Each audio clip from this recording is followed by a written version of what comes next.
முதல் வாசகம். ஆண்டவர் உங்களில் பேருவகை கொள்கிறார். இறைவாக்கினர் எசாயா நூலிலிருந்து வாசகம். அதிகாரம் 62, இறைவசனங்கள் 1 முதல் 5. சீயோனின் வெற்றி வைகறை ஒளியெனவும் அதன் மீட்பு சுடர் விளக்கெனவும் வெளிப்படும் வரை அதனை முன்னிட்டு மௌனமாயிரேன். எருசலேம் பொருட்டு செயலற்று அமைதியாயிரேன்.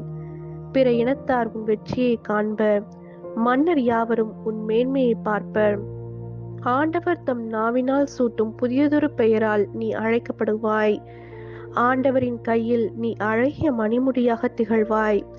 உன் கடவுளின் கரத்தில் அரச மகுடமாய் விளங்குவாய். கைவிடப்பட்டவள் என்று இனி நீ பெயர் பெற மாட்டாய். பால் பட்டது என இனி உன் நாடு அழைக்கப்பட மாட்டாது. நீ எப்சிபா என்று அழைக்கப்படுவாய். உன் நாடு பியோலா என்று பெயர் பெறும். ஏனெனில் ஆண்டவர் உன்னை விரும்புகின்றார். உன் நாடு மனவாழ்வு பெறும். இளைஞன் கன்னி பெண்ணை மணப்பது போல உன்னை எழுப்பியவர் உன்னை மணந்து கொள்வார். மணமகன் மணப்பெண்ணில் மகிழ்வது போல் உன் கடவுள் உன்னில் மகிழ்வார். இது ஆண்டவரின் அருள்வாக்கு. இறைவா, மக்கு நன்றி.